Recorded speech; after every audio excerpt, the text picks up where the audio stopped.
So, you want to be a real estate investor, but where do you start? How do you know what information and sources to trust? That's where I come in. I'm Jonny Cattani, and this is the Investor Relations Real Estate Podcast.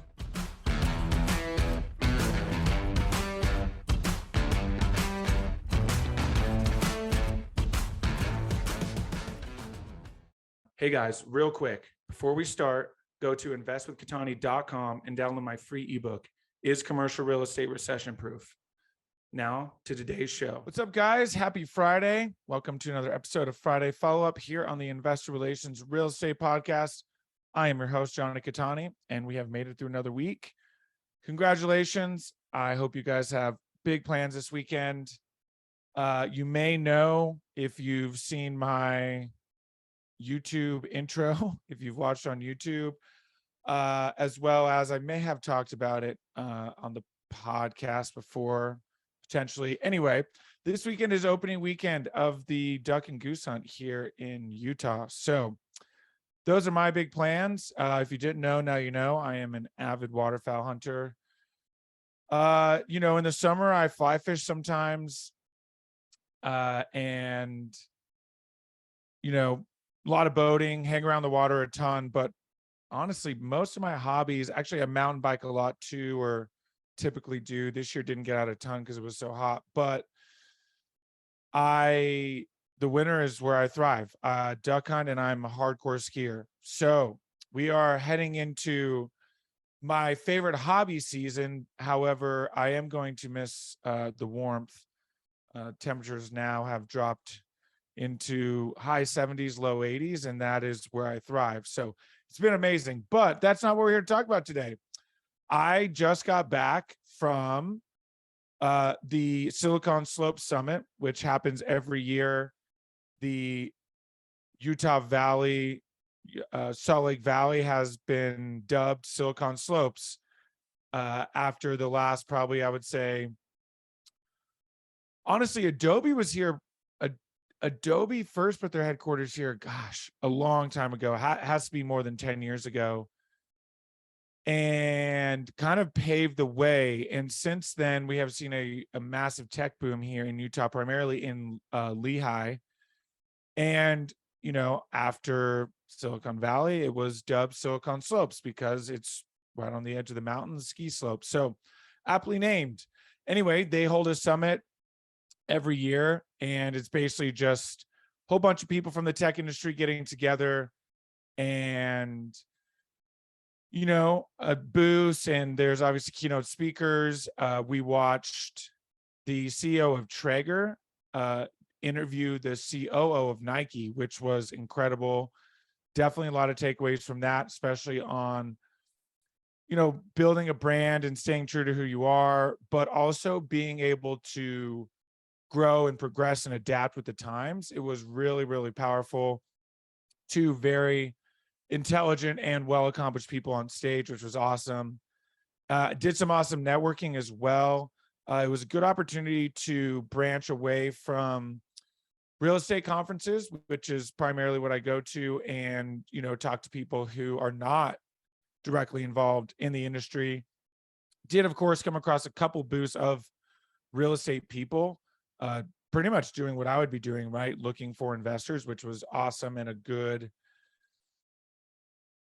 sign, because, that's something that I would do and will do in the future for an event like this and other events where, there are going to be high income earners, right?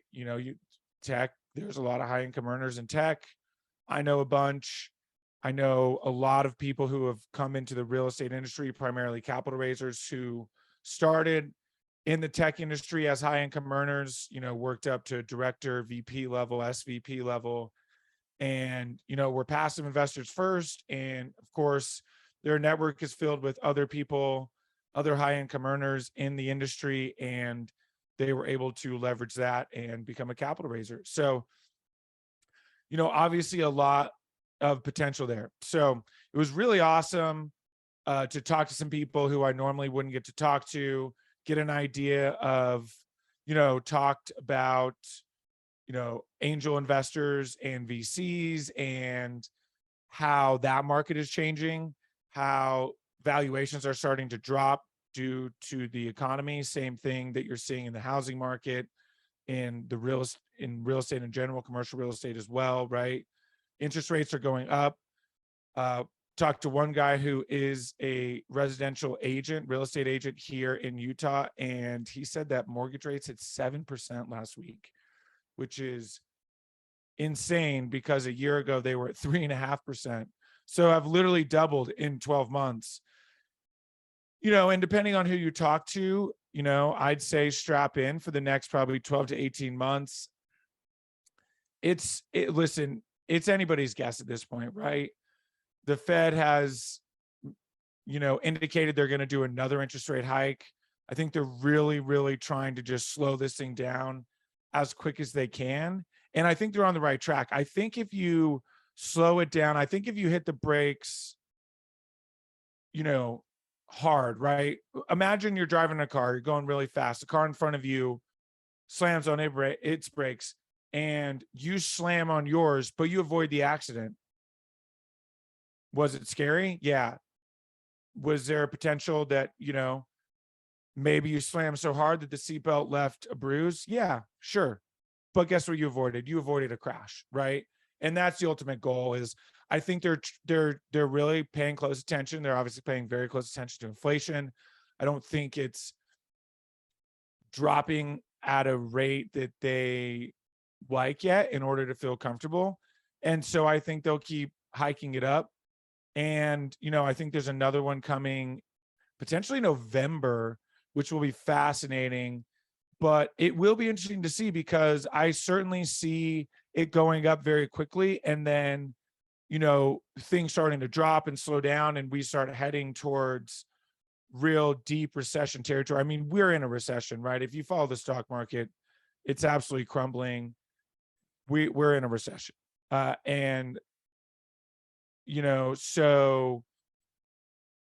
I think that they want to avoid pure chaos and turmoil.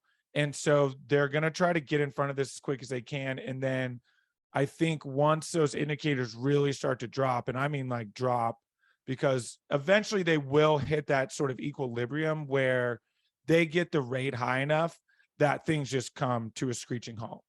And that's when you'll see them go back the other direction in order to mitigate that and facilitate, more capital back into the market, prop things back up, get it back going again. So, investors are sitting on the sidelines right now. A lot of investors are, I should say. It's up to you how you feel. Personally, I don't think you should. If you are paying close attention, right? If you've been an investor for a while, or even if you're new to the game, you're probably familiar with a term called dollar cost averaging.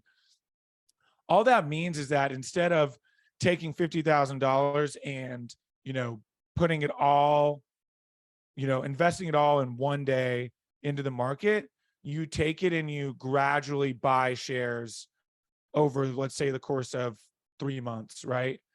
And what that does is it averages out. Obviously, your strike price ends up averaging out over the course of that 3 months, let's say, right?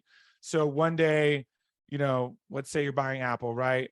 Let's say Apple's at $100. The next day, then it's at 95, then it goes to 90, and you just keep buying. Then it goes up to 98, and then to 104, then back down to 96, right? But you're buying all along the way. And so your strike price is going to average out right there. So, right, somewhere between all of that. And so, that's essentially in a nutshell, dollar cost averaging. You can also do that with real estate. And,